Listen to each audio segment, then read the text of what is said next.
آپ نے سنا ہوگا حضور نے سورہ رحمان کے بارے میں فرمایا ہے سورۃ الرحمان عروس القرآن.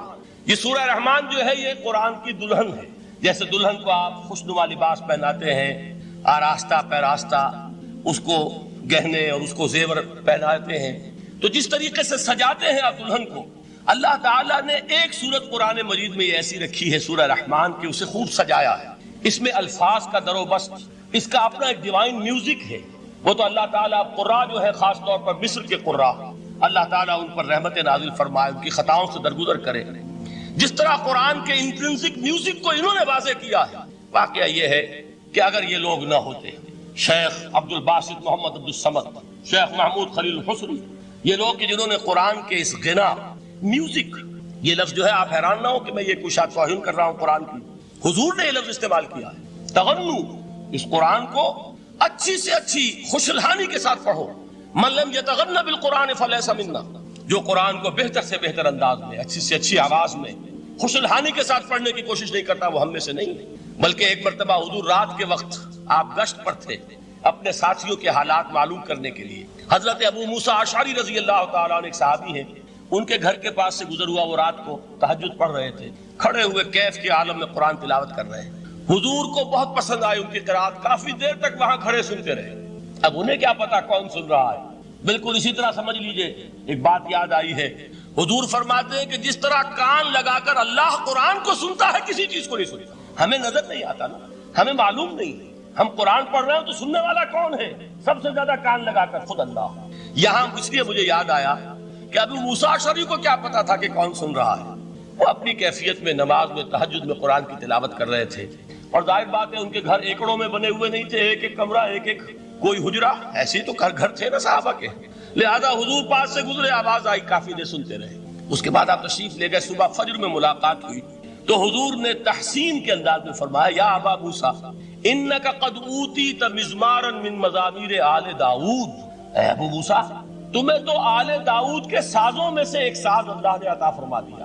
جس طرح حضرت داؤد لہن داؤدی مشہور ہے کہ جب وہ پچھلے پہر رات کو حمد کے ترانے الاپتے تھے، قرآن میں ہے کہ پرندے شامل ہو جاتے تھے ساتھ، اور پہاڑ وجد میں آتے تھے، پہاڑ بھی ان کے ساتھ شریک ہوتے تھے. تو جس طرح کا اللہ نے ان کو لہن عطا فرمایا تھا، حضور نے تحسین کے انداز میں فرمایا ہے ابو موسیٰ اشعری، اللہ نے تمہیں بھی آل داؤد کے سازوں میں سے ایک ساز عطا فرمایا ہے. بہرحال قرآن مجید کا جو یہ میوزک ہے، قرآن کے الفاظ کا جو حسن ہے، جہاں تک حسن معنوی ہے وہ تو ہر لفظ میں ہے، لیکن یہ حسن ظاہری، حسن صوتی، حسن لفظی، یہ اپنے کلائمیکس پر آپ کو نظر آئے گا سورہ رحمان میں. لیکن قرآن میں یہ سورت اس اعتبار سے بھی ممتاز ہے، اس کی 4 آیات پر ذرا توجہ کریں گے، عجیب حقائق سامنے آئیں گے. جہاں یہ قرآن مجید کے حسن صوت اور حسن لفظی کی معراج ہے، وہیں اس کی پہلی 4 آیات میں 4 چوٹی کی چیزوں کا ذکر ہے، سب سے اونچی چیز ہے. پہلی آیت کیا ہے؟ الرحمن. ایک آیت ہو گئی. رحمان کیا ہے؟ اللہ کا نام ہے. کبھی آپ نے غور کیا اللہ کے ناموں میں سب سے پیارا نام کون سا ہوگا؟ رحمان. کیوں؟ اس کا مادہ کیا ہے؟ رحمت. ہمیں سب سے بڑھ کر جس چیز کی ضرورت ہے وہ کیا ہے؟ رحمت خداوندی. نام اچھی طرح سن لیجئے اس حضور کے قول کو. حضور فرماتے کوئی شخص جنت میں مجرد اپنے عمل کی بنیاد پر داخل نہیں ہو سکے گا جب تک کہ رحمت خداوندی دستگیری نہ کرے. کسی صحابی نے بڑی ہمت اور جرأت کا ثبوت دیا کہ پوچھ لیا کیا حضور آپ بھی؟ جب آپ نے فرمایا کوئی شخص داخل نہیں ہو سکتا جنت میں محض اپنے عمل کی بنیاد پر جب تک کہ رحمت خداوندی جو ہے وہ دستگیری نہ فرمائے. پوچھا گیا کیا آپ بھی؟ آپ نے فرمایا ہاں میں بھی. آپ انداز کیجئے کہ اگر محمد الرسول اللہ بھی رحمت خداوندی کے ضرورت مند ہوں تو تاب دیگراں چے رسد، ہماری تو سب سے بڑی ضرورت رحمت خداوندی. اب یہ رحمت جو ہے قرآن مجید میں اللہ تعالیٰ کی یہ شان 2 الفاظ کے ذریعے سے آتی ہے، رحیم اور رحمان. اور کوئی مادہ نہیں ہے جس سے 2 نام بنتے ہوں اللہ کا، لیکن یہ مادہ ہے واحد رحمت کا کہ جس سے رحمان بھی ہے رحیم بھی ہے. رحیم صفت مشبہ ہے، رحمت دائم ہو جائے گی، مستقل ہوگی تو رحیم کہیں گے. اور رحمان، اس میں رحمت کی ہے وہ شان ہے کہ جیسے ٹھاٹھے مارتا ہوا سمندر ہو، ہیجان کی کیفیت، طوفانی کیفیت. رحمت خداوندی کا طوفانی جوش وہ ہے رحمان. آپ تو رہتے اس علاقے میں ہیں، آپ کو معلوم ہے عرب اگر بھوکا مرا جا رہا ہو تو کیا کہے گا؟ انا جوعان. پیاسا مرا جا رہا ہو انا عطشان. بہت غضبناک ہوگا غضبان. غضبان آصفہ قرآن میں آیا، بہت غضبناک. رحمان جس کی رحمت جو ہے جوش میں ہے، ٹھاٹھے مارتے ہوئے سمندر کے مالک. تو یہ اللہ تعالیٰ کے ناموں میں سب سے پیارا نام. اب آگے چلیے. الرحمن علم القرآن، رحمان نے قرآن سکھایا. رحمت خداوندی کا سب سے بڑا مظہر، رحمان کی رحمانیت کا سب سے بڑا مظہر قرآن ہے. ان میں جو منطقی ربط ہے اس کو سمجھتے جائیے. اچھا آپ یہ سوچئے، جو علم بھی انسان کو حاصل ہوا وہ کس نے دیا؟ اللہ نے. سائنس کا علم کس نے دیا؟ اللہ نے. علم آدم الاسماء کلہا، وہ علم الاسماء جو حضرت آدم کو دے دیا گیا تھا ازل میں، یہ اسی کا ظہور ہے، یہ اسی کی ایکسفولیشن ہے جو ہو رہی ہے اور ہوتی رہے گی ابھی. اور دوسرے علم ہے وہ کس نے دیا؟ اللہ نے. لا یحیطون بشیء من علمہ الا بما شاء، مخلوق میں سے کوئی اللہ کے علم میں سے کسی شے کا احاطہ نہیں کر سکتا مگر وہ جتنا اللہ دینا چاہے. لیکن یہ کہ تمام علوم میں چوٹی کا علم قرآن. نوٹ کرتے جائیے، چوٹی کی چیزیں جمع کیجیے. اللہ کے ناموں میں چوٹی کا نام رحمان. اللہ نے جو کچھ انسان کو سکھایا اس میں چوٹی کا علم قرآن. خلق الانسان، انسان کو پیدا فرمایا. سوال یہ کہ حیوانات کو کس نے پیدا فرمایا؟ آسمان کس نے پیدا کی؟ زمین کس نے پیدا کی؟ فرشتے کس نے پیدا کی؟ کیا مطلب خلق الانسان؟ اس کی تمام مخلوقات میں اس کا کلائمیکس، اس کی تخلیق کی معراج، اس کے تخلیق کا نقطہ عروج انسان ہے. یہ ہے کہ جو مسجود ملائک بنا ہے. وَلَقَدْ كَرَّمْنَا بَنِي آدَمَ وَحَمَلْنَاهُمْ فِي الْبَرِّ وَالْبَحْرِ وَرَزَقْنَاهُمْ مِنَ الطَّيِّبَاتِ وَفَضَّلْنَاهُمْ عَلَى كَثِيرٍ مِّمَّنْ خَلَقْنَا تَفْضِيلًا. تو تخلیق میں سب سے اونچی تخلیق انسان کی، علموں میں سب سے اونچا علم قرآن کا، اللہ کے ناموں میں سب سے اونچا نام رحمان. تقاضے پورے کرو. تقاضے کیا ہے؟ ایمان ہے تو عمل درست ہونا چاہیے، ایمان ہے تو جہاد ہونا چاہیے، ایمان ہے تو جان اور مال کھپانی چاہیے. تو جو ایمان دوسرے لوگ جس طرح لائے ہیں، حمزہ بھی تو ایمان لائے ہیں، آخر ان کا راستہ تمہیں نظر نہیں آ رہا؟ ابو بکر ایمان لائے ہیں، ان کی طرح ایمان لاؤ. تو انہوں نے کیا کہا؟ انؤمن کما آمن السفہاء، کیا ہم اس طرح ایمان لائے جیسے یہ بے وقوف لائے؟ سفیہ کا لفظ تو سبھی جانتے ہیں، یہ سفہاء کسے کہہ رہے ہیں؟ آپ نے پڑھا تو بہت مرتبہ ہوگا ان آیات کو، کبھی سوچا کس کو کہہ رہے ہیں؟ وہ ابو بکر کو کہہ رہے ہیں، وہ حمزہ کو کہہ رہے ہیں، وہ عمر کو کہہ رہے ہیں.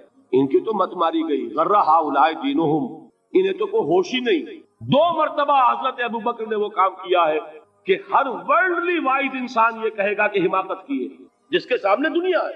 جب ہجرت کے لیے حضور تشریف لے جا رہے تھے، 40,000 درہم کا سرمایہ تھا، جبکہ حضرت ابو بکر ایمان لائے.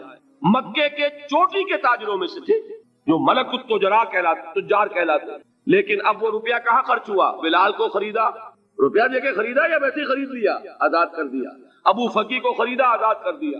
6 ہیں غلام اور کنیزیں محمد رسول اللہ پر ایمان لانے والے جن کو ابو بکر نے اپنے پیسے سے خریدا اور آزاد کیا. یہ روپیہ تو پگھل رہا ہے نا. جو تھوڑی بہت پونجی رہ گئی ہے، تو جب حضرت حضور ہجرت کے لیے تشریف لے جا رہے، وہ ساری پونجی اپنے ساتھ لے گئے، گھر والوں کو چھوڑ کر گئے. بوڑھا باپ اندھا ابو قحافہ، بعد میں وہ بھی ایمان لے آئے. اور یہ ابو بکر ہیں کہ جن کی 3 نسلیں ایک وقت میں موجود تھی مسلمانوں کی. ابو قحافہ مومن، ابو بکر مومن، اور ابو بکر کی اولاد مومن، عائشہ، اسما اور ابو بکر اور عبد الرحمن ابن ابی بکر. یہ کون ہے؟ تو 3 نسلیں جس کی بیک وقت رہی ہیں ایمان میں، وہ شاذ لوگ ہیں، ان میں ابو بکر. لیکن یہ کہ اس وقت تک ابو قحافہ ایمان نہیں لائے تھے، والد نابینا تھے. تو والد ہے، بیٹیاں ہیں، حضرت عائشہ، حضرت اسما حضرت رضی اللہ تعالیٰ عنہما، بیوی ہے. کچھ نہیں چھوڑ کے گئے، ایک پیسہ. جب باپ کو معلوم ہوا بیٹا چلا گیا محمد کے ساتھ صلی اللہ علیہ وسلم، سخت غصے میں ہے، پیٹ تاب میں ہے. اب ہمارا کون والی وارث ہوگا؟ کون ہے ہماری خبر گیری کرنے والا؟ بیٹیوں سے پوتیوں سے اپنے پوچھتے کچھ چھوڑ کے بھی گیا کہ نہیں؟ انہوں نے کہا ہاں ابا جان. کیا کیا انہوں نے؟ کبھی پڑھے ہیں واقعات؟ کچھ کنکر روڑے لیے، ایک کپڑے میں پوٹلی بنائی اور اندھے دادا کا ہاتھ اوپر پھروایا. دیکھیے دادا جان یہ چھوڑ گئے ہیں، یہ مال ہے، یہ سونے اور چاندی کے سکے ہیں، ابا جان ہمیں ایسے نہیں چھوڑ کر گئے. واقعہ کیا ہے کہ ایک پیسہ نہیں چھوڑا ابو بکر نے گھر والوں کے لیے، سب کچھ لے گئے کہ کیا پتہ محمد کے ساتھ جا رہا ہوں، کس وقت کیا ضرورت پیش آ جائے صلی اللہ علیہ وسلم. تو یہ کوئی عقل مندی کی بات ہے؟ اپنے غریبانوں میں جھانکی آپ یہ عقل مندی کریں گے؟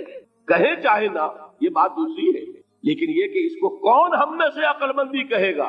اسی طریقے سے جب غزوہ تبوک کا وقت آیا، وہ واقعہ تو بہت مشہور ہے.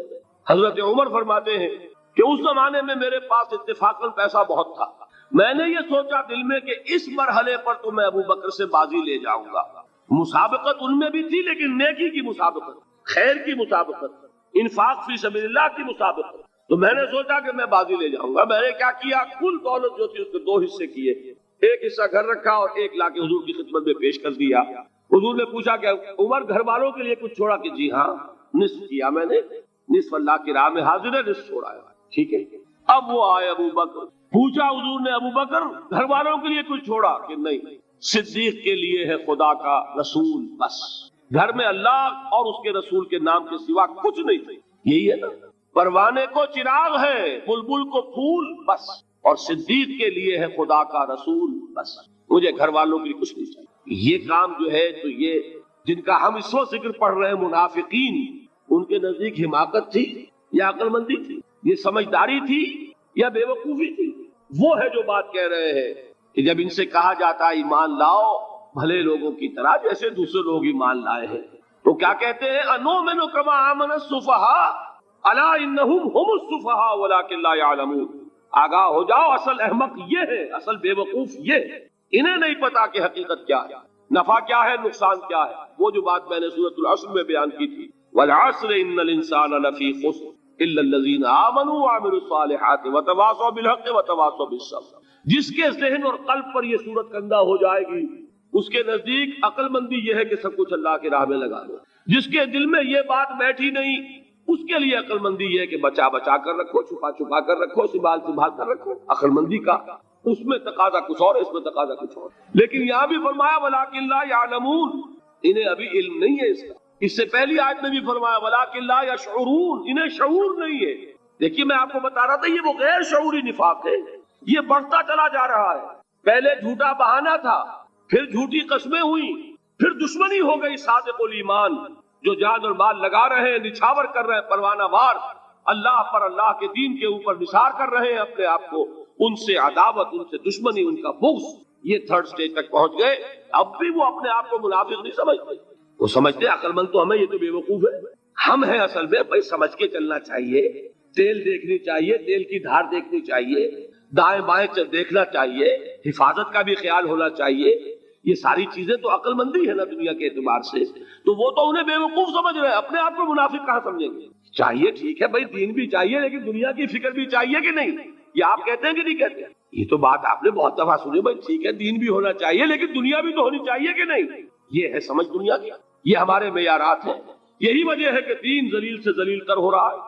دین وہ جو میں نے حال ہی کے اشعار سنائے تھے کہ پستی کا کوئی حد سے گزر نہ دیکھے, اسلام کا گر کر نہ ابھر نہ دیکھے, مانے نہ کبھی کہ مد ہے ہر جزر کے بعد دریا کا ہمارے جو اتر نہ دے. یہ دریا چڑھا کب تھا؟ جب صحابہ کرام نے وہ فینیٹسزم جس کو آج ہم کہیں گے, اس کا جب مظاہرہ کیا, اس کا ثبوت دیا, دامے درمے سخنے, جان مال تن دھن سب لگا دیا, تو اللہ کے دین میں بہار آ گئی, رونق آ گئی, دین کا غلبہ ہو گیا. اور جب ہم اپنے سمجھ کر رکھیں گے تو ظاہر بات ہے کہ اس کا تو پھر جو حشر ہوگا وہ وہی.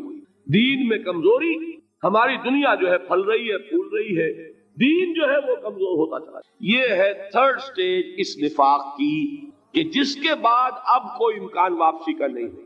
یہ غیر شعوری نفاق, جان لیجئے کہ یہ نہیں ہے کہ ماضی ہی ماضی میں تھا, اب اس کا کوئی امکان نہیں. یہ نہ سمجھیے, اب بھی یہ نفاق جو ہے, یہ میں بتا دوں آپ کو, ایک عام آدمی ہے, دین کا تقاضا ہی سامنے نہیں ہے, اسے پتہ ہی اتنا ہے کہ اللہ کے دین کا تقاضا نماز روزہ, وہ نماز روزہ کر رہا ہے, اس پر نفاق کا حملہ نہیں ہوگا. اس کو آپ کہہ دیں کہ اس کی سمجھ کم ہے, اس کا شعور کم ہے, اسے پتہ نہیں ہے, دین کے تقاضوں سے واقف نہیں ہے, وہ بچا ہوا ہے, وہ محفوظ ہے. وہ جو میں نے آپ سے کہا تھا پرسوں, اور ایک صاحب نے جواب دیا مجھے بعد میں کہ آج آپ نے جو بات کہی ہے تو کل لوگ کم آئیں گے, آپ نے ڈرا دیا کہ یہ جو تقاضے دین کے سامنے آ رہے ہیں تو اس سے ذمہ داری بڑھ رہی ہے. اب جس نے سمجھ لیا ہے پھر پیچھے رہے, وہ نفاق کے خطرے میں ہے. جسے سمجھ ہی نہیں ہے وہ پھر بھی کوئی نہ کوئی عذر پیش کر سکے گا کہ اللہ ان مولویوں سے پوچھ جنہوں نے ہمیں بتایا نہیں, انہوں نے تو دین کے تقاضے ہمیں یہ بتائے نہیں, انہوں نے تو ہمیں نور اور بشر میں چکر دے کے لڑائے رکھا, ان سے پوچھ. اصل سے مجرم جو ہے وہ یہ ہے, وہ واقعہ یہ ہے کہ کسی درجے میں بچیں گے کہ دین چاہتا کیا ہے, دین کے تقاضے کیا ہے, توحید کی حقیقت کیا ہے, شرک کی حقیقت کیا ہے. اس کی طرف اگر توجہ ہی نہیں دلائی جا رہی اور اس غریب کو پتہ ہی نہیں, اسے پتہ ہی صرف یہ ہے کہ کھڑے ہو کر سلام پڑھنے میں اتنا فائدہ ہوتا ہے، وہ پڑھ رہا ہے بیچارہ، لہذا اس کا معاملہ آسان ہے بنسبت اس شخص کے کہ جس کے سمجھ میں آ گیا ہو، بات اس نے پالی ہو۔ دین یہ چاہتا ہے، دین اپنا غلبہ چاہتا ہے۔ علامہ اقبال نے غالب پر ایک جو نظم لکھی ہے باغ درا میں ہے، اس کا ایک شعر بڑا پیارا ہے، گیسوئے اردو ابھی منت پذیر شانہ ہے، شمع یہ سودائی یہ دل سوزی یہ پروانہ ہے۔ یہ دین جو ہے یہ تو چاہتا ہے کہ اہل ایمان پروانہ وار اس شمع پر نثار ہو، جانے لگا دے، گردنیں کٹوا دے۔ وَلَا تَقُولُوا لِمَنْ يُقْتَلُ فِي سَبِيلِ اللَّهِ أَمْوَاتٌ بَلْ أَحْيَاءٌ وَلَكِنْ لَا تَشْعُرُونَ۔ اور اگر اس سے پیچھے ہٹیں گے، قدم پیچھے ہٹا نہیں کہ نفاق کی زد میں آئے نہیں، وہ نفاق کی پہلی stage, second stage, third stage وہاں پہنچ گئے، واپسی نہیں۔ اس کے لیے ایک اور دو آیات میں چاہتا ہوں کہ اس سے اس حقیقت کو اور سمجھ لیں اچھی طرح، تاکہ کوئی اشکال نہ رہ جائے۔ ایک آیت تو میں نے شروع میں پڑھی تھی، ایک نہیں ہے یعنی ایک جگہ سے سورہ عنکبوت، اور ایک آیت ہے سورہ حج کی، وہ میں نے شروع میں تلاوت نہیں کی۔ سورہ حج کی آیت دیکھیے، اس قدر پیاری آیت ہے، دوسرے رکوع کے اندر آپ کو آیت ملے گی، سورہ حج 17ویں پارے میں ہے، نصف کے بعد شروع ہوتی ہے، اور اس کے دوسرے رکوع وَمِنَ النَّاسِ، اور لوگوں میں سے کچھ ایسے بھی ہیں، مَن يَعْبُدُ اللَّهَ عَلَى حَرْفٍ، جو اللہ کی بندگی کرنا چاہتے ہیں کنارے پر کھڑے ہو کر۔ ایک ہے منجدھار میں کودنے والے کہ ہر جباد آباد ماں کشتی دراب انداختے، جیسے کہ طارق نے کیا تھا، ادھر ساحل اندلس پر قدم رکھا، ادھر کشتیوں میں آگ لگا دی، کہ کسی کے دل میں خیال ہی نہ آئے کہ واپسی بھی ہے، کوئی کسی کے ذہن میں سوال ہی پیدا نہ ہو کہ اب گھر واپس جانا ہے۔ طارق چمر کنارہ اندلس سفینہ سو، گفتند کارے تو رہے عقل و خرد خطاس۔ دیکھیے وہی عقل اور بے وقوفی والی بات آ گئی، لوگوں نے کیا یہ طارق کیا کیا، عقل مندی کی روح سے تو یہ غلطی کی تم نے۔